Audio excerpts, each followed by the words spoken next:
Hello and welcome to that update from Tax Essentials for Advisors. My name is Ed Thompson. In HMRC news this week, we'll look at some sector-specific guidance for the oil and gas sector.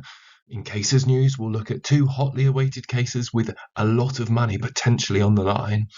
One is massive for the pharmaceutical sector and looks at the VAT implications of certain payments that are made under these schemes designed to limit the price of drugs provided to the NHS. And the other is huge for the education sector, possibly the charity sector more widely, and considers the VAT status of grant funded education. Finally, our tax tip will look at the VAT relief that can be claimed on the construction of certain charitable buildings. Let's start off with this HMRC guidance for the oil and gas sector then, and these guidelines for compliance 18. This newly published guidance focuses on the place of supply issues that crop up all the time for the oil and gas sector. There are two major complicating factors for the sector, and these are offshore installations and different operating models. And this guidance provides a real insight into how HMRC will approach the tricky VAT issues the sector faces. For example, the guidance confirms that in principle, an offshore installation can be a VAT establishment, and some services supplied to it will therefore be outside the scope of VAT. But this is very fact specific and won't always be the case. Sometimes HMRC may end up arguing that UK VAT is due.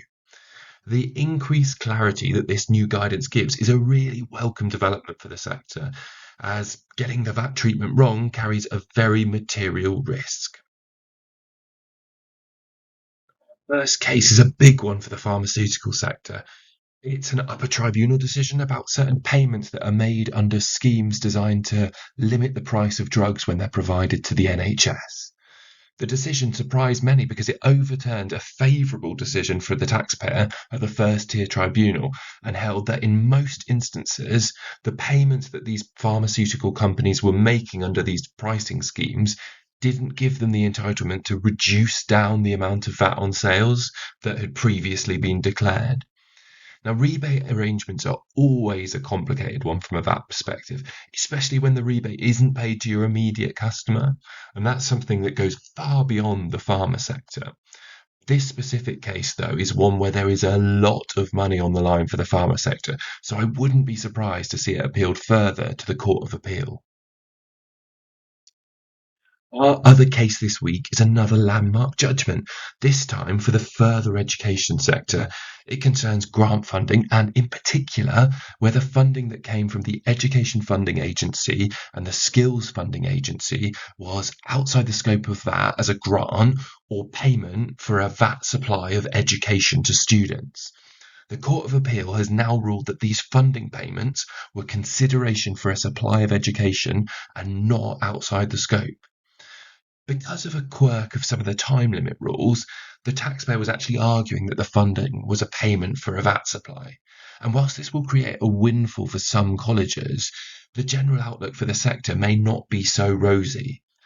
One reason for this is that the judgment potentially undermines the entitlement of many colleges to claim VAT relief on certain purchases that might otherwise have been regarded as being for charity non-business purposes.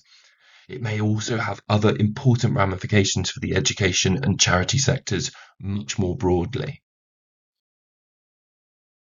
In light of that Colchester judgment that I just went through, I thought I'd focus today's tax tip on claiming VAT relief on the construction of certain charitable buildings.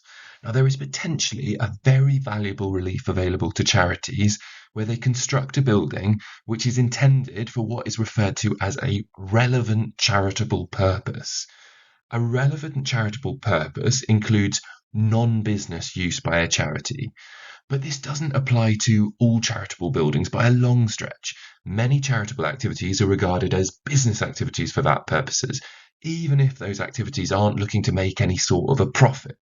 You therefore have to look carefully at what a building will be used for and consider whether the construction will qualify for VAT relief.